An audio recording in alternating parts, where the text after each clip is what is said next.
കണ്ണൂർ ജില്ലയിലെ വോട്ടർ പട്ടിക ക്രമക്കേടിന് കൂടുതൽ തെളിവുകൾ പുറത്ത്. തളിപ്പറമ്പ് നിയമസഭാ മണ്ഡലത്തിലെ 2 ബൂത്തുകളിൽ CPIM പ്രവർത്തകരുടെ ലോഗിൻ ഐഡികളിൽ അവരറിയാതെ ഉൾപ്പെട്ടത് മറ്റ് സംസ്ഥാനങ്ങളിൽ നിന്നുള്ള 3 പുതിയ വോട്ടർമാർ.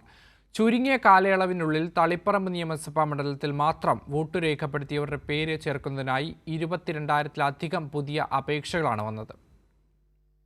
ചെറിയ കാലയളവിനുള്ളിൽ വൻതോതിൽ പുതിയ വോട്ടർമാരുടെ അപേക്ഷകൾ വന്നതാണ് ദുരൂഹത വർദ്ധിപ്പിക്കുന്നത്. വോട്ടർ പട്ടികയിൽ പേര് ചേർക്കാനുള്ള പുതിയ അപേക്ഷകളിലധികവും മറ്റ് സംസ്ഥാനങ്ങളിൽ നിന്നുള്ള ആളുകൾ.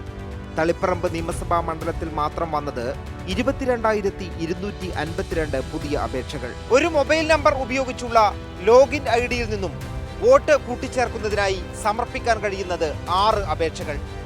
തളിപ്പറമ്പിൽ വോട്ട് കൂട്ടിച്ചേർക്കുന്നതിനായി CPIM പ്രവർത്തകർ തുടങ്ങിയ ലോഗിൻ ഐഡിയിൽ അവർ പോലും അറിയാതെ കടന്നുകൂടിയത് മറ്റ് സംസ്ഥാനങ്ങളിൽ നിന്നുള്ള 3 പേർ. സമർപ്പിച്ച അപേക്ഷകളുടെ സ്റ്റാറ്റസ് പരിശോധിക്കാനായി ലോഗിൻ ചെയ്തപ്പോഴാണ് ഞെട്ടിപ്പിക്കുന്ന കാര്യം ശ്രദ്ധയിൽപ്പെട്ടത്. 204, 207 ബൂത്തുകളിലായി ഒഡീഷയിൽ നിന്നുള്ള കമലാലിനി ജല, ബീഹാർ സ്വദേശി പിങ്കി കുമാരി, തമിഴ്നാട്ടിൽ നിന്നുള്ള K വാസന്തി, പാർട്ടി പ്രവർത്തകർ ചേർക്കാത്ത വോട്ടുകൾ കടന്നുകൂടിയിരിക്കുന്നു. ഒരു മണ്ഡലത്തിൽ നിന്നും മറ്റൊരിടത്തേക്ക് വോട്ട് മാറ്റുന്നതിനായുള്ള ഫോം 8 ആണ് ഇവർ ഉപയോഗിച്ചിരിക്കുന്നത്.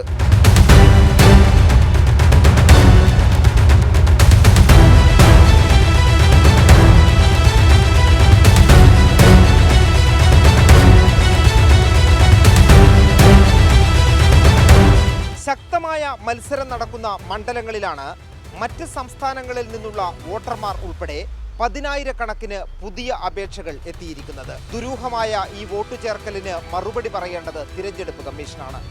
കണ്ണൂരിൽ നിന്നും മിഥുൻ ചാത്തോത്തിനൊപ്പം M. സന്തോഷ്.